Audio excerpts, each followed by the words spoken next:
están? Muy buen día. Muchas gracias por llegar hoy día a este punto de encuentro. Hoy día vamos a conversar de plantitas. Resulta que me encontré con un comunicado de prensa en el que decía que están tratando de adaptar a las distintas especies, a varias, por lo menos algunas especies nativas, forestales nativas, la están tratando de adaptar para los cambios climáticos, así como nosotros tenemos que adaptarnos también. Bueno, se está tratando de hacer esto con las plantas. Vamos a conversar hoy día con don Jorge González. Él es ingeniero en biotecnología vegetal e investigador del Laboratorio de Genómica. ¿Puede ser? ¿No? ¿Cómo es? Hola, buen día. Muchas gracias por recibirnos. Cuéntame tú mejor todo tu título porque es terriblemente complejo. Muchas gracias, Miriam. Muchas gracias por la invitación y darnos este espacio para que podamos conversar en este tema que estamos impulsando. Bueno, mi nombre es Jorge González, soy investigador del Instituto Forestal, específicamente de la línea de conservación y mejoramiento genético, y actualmente estoy llevando a cabo el laboratorio de genómica forestal, que es uno de los últimos instrumentos que estamos estableciendo dentro de la línea. Oye, a ver, este Instituto Nacional Forestal, INFOR, ¿de quién depende? ¿De alguna universidad? ¿Es una entidad del gobierno, del Ministerio de Agricultura? Cuéntanos un poquito qué es INFOR. Bueno, el Instituto Forestal es un organismo que está adscrito al Ministerio de Agricultura. Nace como un proyecto FAO en 1960 y actualmente está llevando investigación forestal en el país a través de sus sedes, que tenemos ahí una cobertura bastante grande que abarca desde La Serena hasta Aysén, en donde tenemos varias sedes y dentro de cada sede tenemos varias áreas y líneas de investigación en el sector forestal. Oye, y depende, claro, dependiendo del área, me imagino, tienen distintos proyectos. Cada uno es autónomo, funciona por proyecto. ¿Cómo lo hacen para financiarse? Por ejemplo, presentan proyectos a distintos procesos de investigación. Bueno, tenemos un financiamiento basal que es a través de un convenio de desempeño justamente con el Ministerio de Agricultura. ¿Ya? Y ya eso es una parte, pero también nosotros postulamos a proyectos tanto de instituciones, de organismos públicos o privados, y tanto nacionales como internacionales. Ya, oye, tú me dijiste recién que estás en la mejora en la adaptabilidad de especies forestales nativas. Cuéntame, partamos por el comienzo. ¿Qué es una especie forestal nativa? Por ejemplo, ¿cuáles son? Bueno, se dice que Chile es una isla biogeográfica, así lo dicen los científicos, porque tenemos por una parte desierto en el norte, tenemos la Antártida en el sur, el Océano Pacífico en el oeste y la cordillera de los Andes. Entonces se genera un ambiente en donde Chile tiene una gran cantidad de especies nativas que solamente crecen acá, ¿ya? Ahí también hay que hacer una distinción entre lo que es nativo y lo que es endémico. Endémico solamente crece en Chile y nativo se refiere a las especies que son autóctonas de esta región, incluyendo, por ejemplo, también los bosques templados de Argentina. Cuando hablamos de especies nativas son especies que solamente viven en esta zona y que son parte de nuestro patrimonio vegetal o fitogenético también. Eso es una especie nativa. Actualmente no puedo partir la adaptación sin la problemática. Las especies per se, ellas se adaptan y evolucionan a través de los años en sus ecosistemas, en sus biomas donde ellas se desarrollan. Sin embargo, esta tasa de adaptación toma un tiempo, toma mucho tiempo muchas veces, cosa que hoy en día, bajo este escenario fluctuante de cambio climático al cual nosotros estamos siendo expuestos, muchas de estas especies no están teniendo la capacidad de adaptarse. O sea, la tasa de evolución es más lenta que los rápidos cambios ambientales. Entonces, ahí nos encontramos con un gran problema de cómo poder nosotros contribuir a que los árboles puedan generar esta adaptación. ¿Cómo podríamos nosotros proyectar la conservación y el uso sustentable de estos recursos en el tiempo? Oye, yo hace un tiempo entrevisté a personas del INIA, ¿no? Y ahí me contaban que ellos estaban haciendo más o menos algo parecido, pero no a nivel de los árboles, porque es cosa de ustedes, sino que más bien a nivel de la semilla, a nivel de ir mejorando, ir adaptando las semillas, no metiéndoles, ¿cómo se llama?, intervención genética, sino que ir adaptándolas a el cambio climático y mejorar, obviamente, su productividad, etcétera. ¿Cómo lo hacen ustedes con un arbolito? Porque uno dice, pero ¿cómo el arbolito, cómo le enseñas a tomar menos agua, a resistir más el sol o las sequías? ¿Cómo lo haces con los arbolitos ahí? Bueno, nosotros trabajamos con el INIA, hemos hecho algunos trabajos de colaboración y el enfoque es similar. Justamente, estuvo bien dicho, ellos se encargan mucho de la parte más agrícola, por así decirlo, es decir, cultivos que son más anuales o bianuales, mientras que el Instituto Forestal y su línea de conservación y mejoramiento genético está más abocado a lo que son las especies leñosas. Sin embargo, sabemos que dentro de un ecosistema, de un paisaje, tanto los cultivos como las plantaciones, los bosques nativos, forman parte de la matriz. Entonces nosotros justamente trabajamos en conjunto con el INIA. Ahora, la forma en que nosotros lo hacemos es la siguiente, y todo parte desde la variabilidad, ¿ya?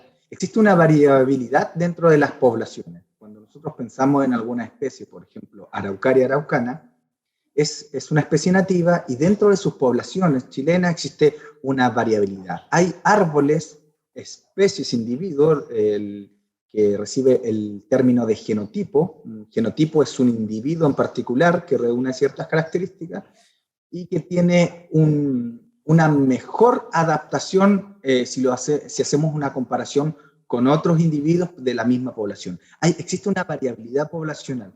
Bueno, esa variabilidad se puede trabajar, se puede estimar, estudiar y a través de ella ir generando programas ya sea de conservación genética, que eso es un escenario, o bien de mejoramiento genético, que ese es otro escenario. Pero básicamente partimos desde el hecho de que existe esta variabilidad per se y nosotros la trabajamos. Oye, me contaste, no me has contado todavía qué tipo de especies son las que ustedes van a trabajar. Me imagino cuando a mí me dicen especies nativas o propias de acá, obviamente pienso en la araucaria, pienso a lo mejor en los alerces, pienso a pesar de que tengo entendido que alerces hay en otros lados, y por lo tanto no sería propia solamente de... Bueno, no es endémico, pero es nativo de Claro, Chile. exacto, eso que tú dijiste. Por ejemplo, los quillay, los peumos, ese tipo de cosas, ese tipo de árboles son los que ustedes están tratando de adaptar. ¿Y cuál sería la idea? ¿Llevarlos, por ejemplo, a otra zona donde ellos no están acostumbrados a crecer? No, hay una adaptación que, bueno, viene primero en estos dos escenarios que bien hablábamos recién. Bueno, podemos generar una adaptación desde el punto de vista de la conservación, es decir, cuando hoy en día existen muchos programas de restauración, es más, estamos en el decenio de la restauración dentro del contexto de la ONU, de la Cumbre del Cambio Climático. Se dice que en este decenio Chile se compromete a plantar 100.000 hectáreas de árboles. Bueno, eso hay que hacerlo de alguna forma ordenadamente, porque podemos plantar, pero si nosotros plantamos y no tomamos en consideración la genética, en un futuro los cambios ambientales van a generar que estas mismas plantaciones, estas mismas restauraciones que estamos hoy en día llevando a cabo, no tengan el potencial adaptativo, o sea, no sean capaces de prosperar, o sea, de generar semilla y que esta semilla a su vez genere descendencia. Entonces, cuando hablamos de adaptación, nos referimos en el escenario de conservación justamente a eso, a cómo estas poblaciones en su ambiente natural puedan hacerle frente al cambio climático a través de la adaptación, de la evolución. Eso es un escenario. Ahora, pongamos otro escenario, y para esto voy a tomar otro ejemplo, la especie boldo. ¿Ya? La especie boldo, Peumus boldo, es una especie nativa que tiene mucho uso desde el enfoque medicinal, muy conocida en Europa, es una de las especies más conocidas en cuanto a la parte farmacéutica y cosmética. Entonces, hoy en día el boldo se explota, la gente en la comunidad rural aprovecha el boldo sacando las hojas desde los árboles, estas hojas se secan y luego se exportan. Entonces, estamos hablando en un orden de unas 1.000 toneladas anuales, son las cifras que lleva Infor en cuanto a su exportación. Y hablamos solamente del comercio formal, porque hay mucha informalidad en esto. Entonces, si yo proyecto el aprovechamiento del boldo en sus poblaciones naturales, en esta técnica extractivista que es sacar las hojas, llevarlas fuera, hoy en día existe un daño a la población, porque las especies no se pueden evolucionar. Al sacarle las hojas le quitamos al tiro el potencial de fotosíntesis. Por lo tanto, la especie hoy en día, su regeneración natural, es decir, que genere nuevos arbolitos, está muy, muy dañado. Entonces, si yo proyecto ese uso, en 20 años me atrevo a decir que ya boldo no vamos a tener, o vamos a tener un grave problema de conservación. Entonces nosotros, el enfoque del escenario 2, que es mejoramiento genético, dice, vamos a las poblaciones de boldo, seleccionemos árboles, genotipos específicos y generemos plantaciones ordenadas para que las personas que quieran trabajar con este recurso puedan acceder a él, pero de una forma ordenada, a través de una plantación que tenga una capacidad de producir, en este caso, hoja o metabolitos secundarios, que justamente es lo que les interesa a las personas de esta especie. Entonces, ves cómo tenemos dos tipos de escenarios. Uno, conservar en su población natural, es decir, una conservación in situ, y la otra pasa a ser igual como una conservación, pero ex situ, fuera de sus poblaciones naturales, pero con un fin productivo. Y además, este tipo de enfoque permite a la agricultura familiar campesina tener una opción para su economía, obviamente.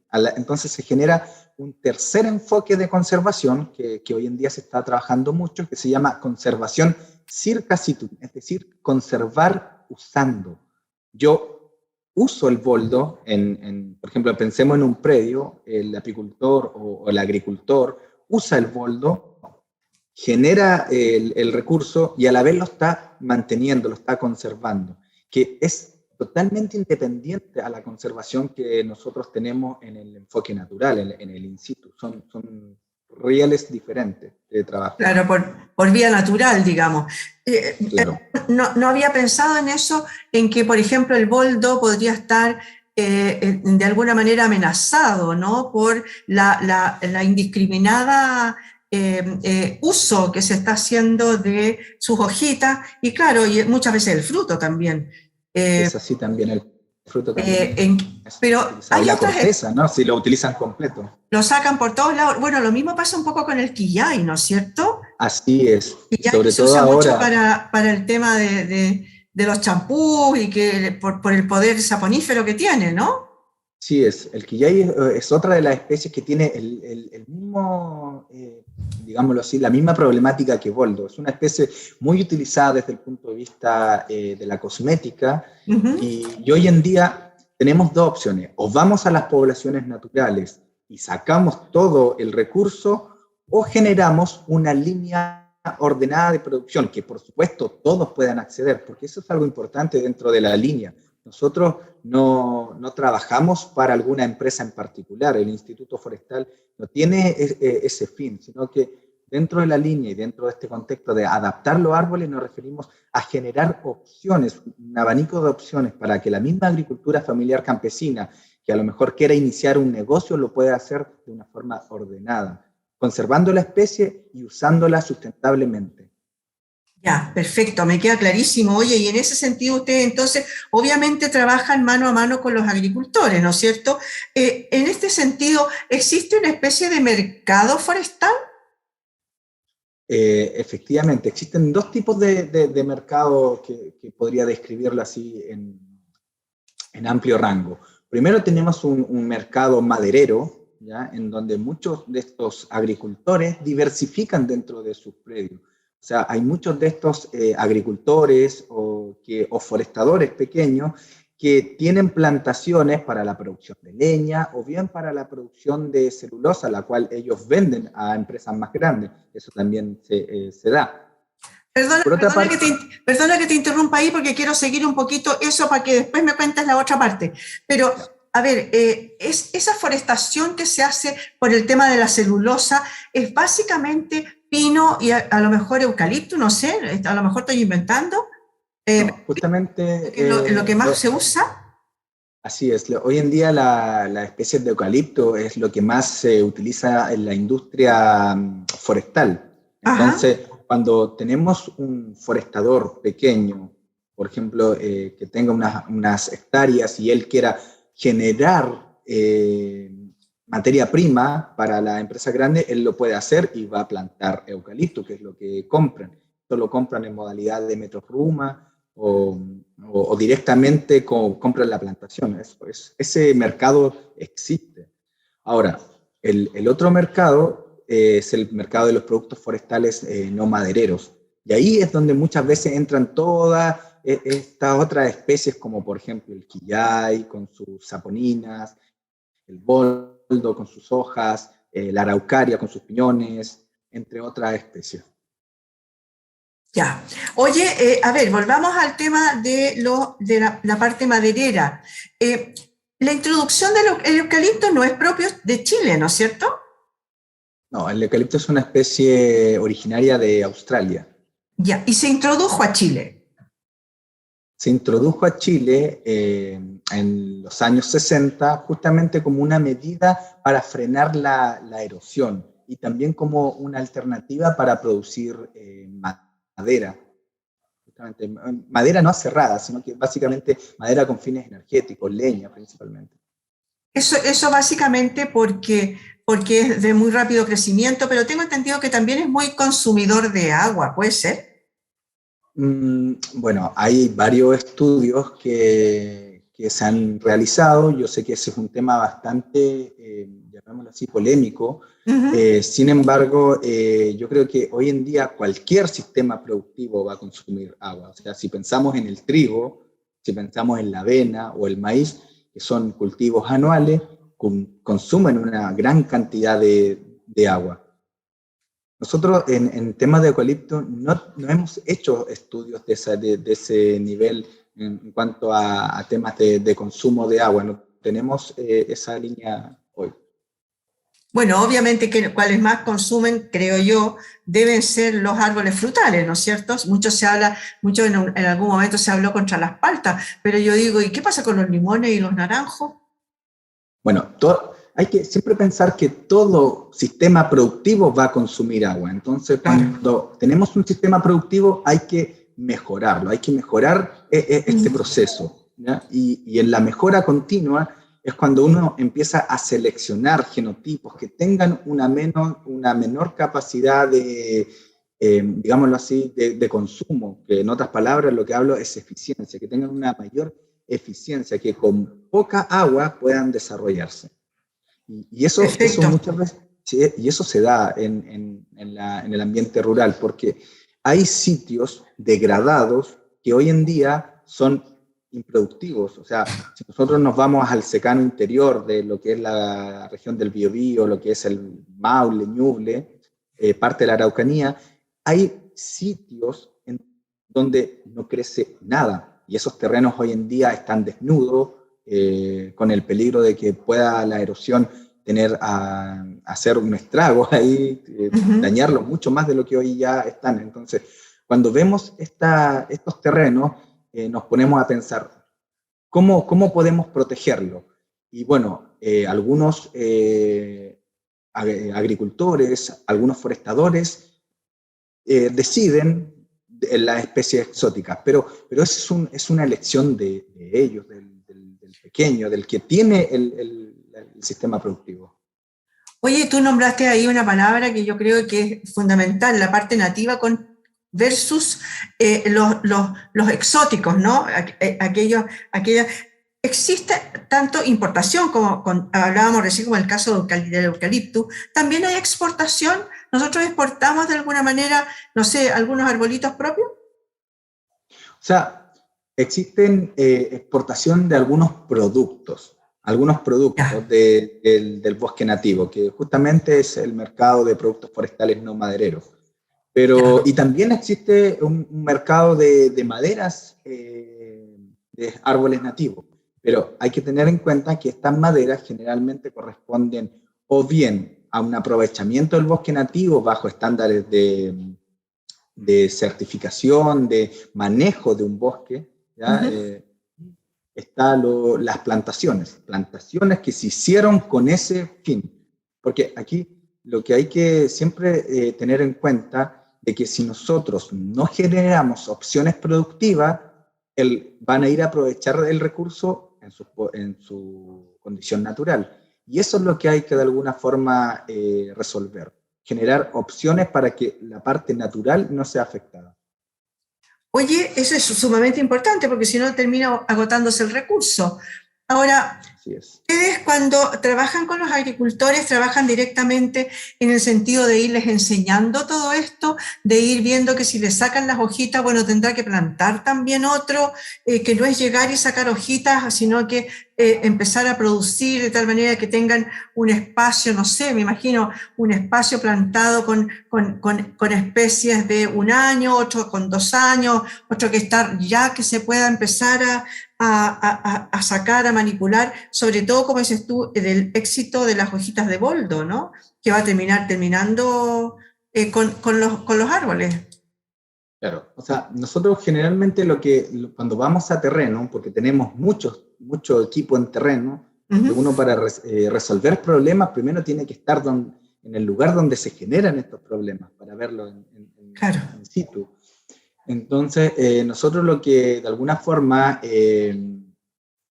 tratamos de transferir buenas prácticas tanto en la recolección o buenas prácticas en cuanto al establecimiento de plantaciones productivas. También se pueden hacer un ordenamiento predial en donde yo voy generando plantaciones en diferentes tiempos y voy haciendo un aprovechamiento continuo. Por ejemplo, tengo algo muy interesante que estamos trabajando ahora que tiene que ver con la apicultura. Por ejemplo, nosotros estamos estableciendo lo que hemos denominado huertos melíferos. Un huerto melífero es una plantación con especies predominantemente nativas que tienen un potencial melífero. Entre ellos también entra el maqui, el quillay, entran especies como el arrayán, entre un sinfín. Entonces, lo que nosotros hacemos, por ejemplo, en estos huertos, vamos plantando especies que tienen diferentes ventanas de floración. ¿Ya? Especies que florecen antes, otras que florecen después, entonces, para alargar la oferta floral en el periodo que los apicultores utilizan para producir miel. Entonces, y además, como vamos estableciendo estos huertos y las mismas abejas van generando polinización, de alguna forma vamos también conservando la especie. Entonces, esos son los enfoques que nosotros de repente transferimos, pero ahí nosotros también hemos ido aprendiendo de los propietarios, de los apicultores, de los agricultores, de los forestadores, porque esto se tiene que dar un enfoque así bien participativo. Hemos podido también salir a capacitarnos a otros países donde hemos visto programas de mejoramiento genético participativo. Mira el nombre que potente. Mejoramiento genético participativo. Por ejemplo, ¿y cómo lo hacen? A ver, nosotros estamos acá en el laboratorio y tenemos cosas científicas, tenemos conocimientos en ese tenor. El agricultor o apicultor o forestador está en terreno y ellos conocen el terreno, ¿ya? En su propio lenguaje, pero lo conocen la especie. Entonces, cuando nosotros vamos al terreno y nos juntamos con ellos, se genera una discusión, una conversación muy fructífera, porque vamos aprendiendo de ello, y es así como nosotros queremos llevar a cabo este nuevo laboratorio, generando información científica, pero también concatenándola con la información de campo. Yo creo que es ese enfoque participativo el que nos va a permitir avanzar y ir mejorando los recursos forestales del país. Oye, tú nombraste varias veces laboratorio. ¿Qué es un laboratorio de genómica? ¿Tú estás por ahí? ¿Nos puedes mostrar algo? Sí, bueno, mire, aquí este es un laboratorio que estamos recién implementando, no sé si la cámara lo alcanza a captar parte de él. Es un laboratorio que recién estamos implementando, ¿ya? Y bueno, un laboratorio de genómica forestal es el estudio de los genes, ¿ya? Básicamente, en palabras simples, es eso, el estudio de los genes. Cada especie tiene un pool genético, una capacidad genética. Esta capacidad genética tiene mucho que decir al momento de la adaptación, que es lo que hablábamos al principio. Entonces, esta adaptación, cuando uno genera herramientas genéticas más el conocimiento de campo que recién hablábamos, es cuando uno empieza a generar este poder predictivo. La información nos genera un poder predictivo para poder seleccionar aquellos genotipos de aquellas especies que sean más tolerantes o que tengan alguna propiedad mejor en cuanto ya sea adaptación o algún atributo de productividad. Oye, y en eso trabajan con plantitas. ¿No tienes plantitas por ahí para que me muestres? Miren, justamente tengo aquí un ejemplar de Araucaria araucana y lo tengo porque les quiero contar algo que estamos haciendo con esta especie y algo que le pasó a esta especie. La Araucaria araucana es una de las especies nativas más longevas de Chile, ¿ya? Tengo entendido que los ejemplares de mayor edad tienen casi 3.000 años. En Conguillío existe la Araucaria madre que le llaman los guardaparques. Bueno, Araucaria araucana es la que produce los piñones, que podemos ver en el comercio en temporada de marzo, abril. Bueno, esta especie en el 2016 se encontró de que había un problema que estaba afectando a sus poblaciones. Las poblaciones se empezaron a secar, ¿ya? Se hizo un estudio a través de varias instituciones y universidades en donde determinaron que cerca del 98% de las poblaciones estaba siendo afectada por este fenómeno que recibió el nombre de daño foliar de araucaria o DFA. Y justamente la especie comenzaba a secarse a tal punto que después se moría. Bueno, se hicieron varios estudios, entre ellos ahí la genómica hizo mucho, aportó mucho a determinar, a dilucidar cuál era la causa. Y se llegó al concepto de que la causa, bueno, era un poco el cambio climático, como un agente de predisposición, pero a su vez también algunos complejos de hongo que estaban afectando a la población. Entonces, nosotros tuvimos un programa de rescate genético, o sea, fuimos a las poblaciones de Araucaria y rescatamos individuos que hoy en día nosotros después generamos plantas con ese material, con esa semilla, y esas plantas se establecieron en unidades de conservación, tanto dentro como fuera de la distribución natural. ¿Con qué fin? Con el fin de que si hubiese algún problema, si la especie con este daño foliar de araucaria hubiese muerto en condición natural, nosotros hubiésemos tenido la capacidad de revertir, es decir, de traer nuevamente a la especie porque la estamos almacenando. ¿Y cómo se almacena? Bueno, se puede almacenar a través de semillas, a través de justamente de alguna plantación que uno tenga como un reservorio natural, o también, y aquí les voy a mostrar lo que se conoce como cultivo in vitro. No sé si se logra enfocar. Bueno, el cultivo in vitro es una técnica también de biotecnología vegetal en la cual nosotros generamos un medio de cultivo que de alguna forma simula el suelo, tiene todos los componentes nutricionales del suelo y se mantiene aquí en estos tubos, se puede mantener en un banco de preservación. Esta planta que yo les acabo de mostrar está viva. Si yo en algún minuto quisiera llevar nuevamente esa planta a su condición natural a través de algún proceso. Yo genero plantas vía cultivo in vitro y puedo revertir una catástrofe como sería perder una especie nativa. Ese tipo de cosas son las que hoy en día dentro del laboratorio nosotros queremos impulsar, y a eso es lo que nosotros le llamamos adaptación. Porque yo sé que es polémico, cuando uno habla de genética siempre se asocia a los transgénicos. Bueno, la Claro. transgenia, sí. Exacto, exacto. Eso sería muy bueno que tú lo aclararas, por favor. Bueno, la transgenia es una forma de mejoramiento genético, es una herramienta dentro de muchas, ¿ya?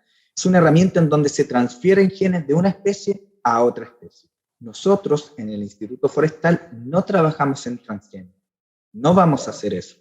Nosotros vamos a trabajar la diversidad intrínseca que tienen las poblaciones, buscando los mejores individuos, los que tengan la capacidad de adaptarse y ofrecer este material, transferir este material, ya sea para fines de restauración de bosque o para fines productivos a través de lo que ya conversábamos en cuanto a ordenar estas plantaciones, ordenar un enfoque productivo en donde se trabaje. Si aquí el recurso, si el recurso es chileno, si es nativo, cualquier persona tiene el derecho de acceder a sus recursos genéticos y querer aprovecharlo, pero este aprovechamiento tiene que ser planificado y tiene que ser bien pensado, porque si no, pasan escenarios como lo que le contaba del boldo. Con el quillay va a pasar, justamente se descubrió que el quillay tiene un compuesto químico, un adyuvante que se puede usar en vacuna.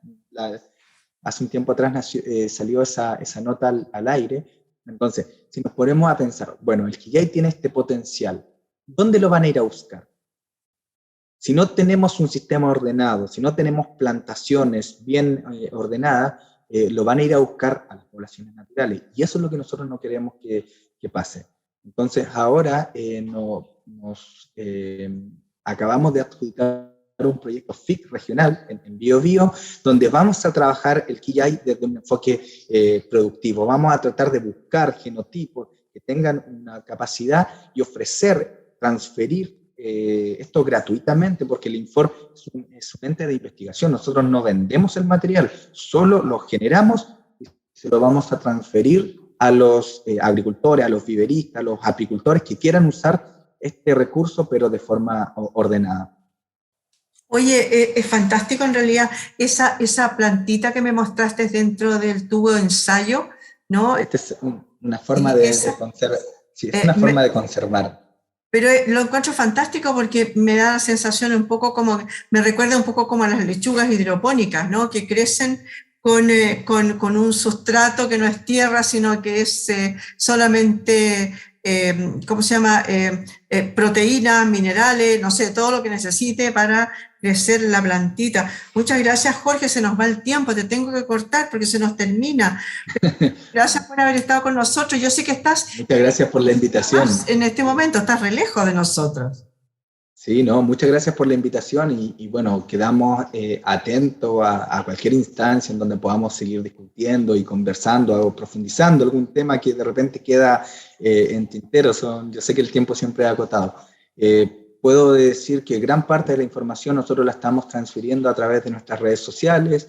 Tenemos Twitter, Instituto Forestal, tenemos Instagram también, Instituto Forestal, donde constantemente estamos publicando y pueden ver parte del trabajo, así como también contactarse con los diferentes investigadores en las diferentes líneas.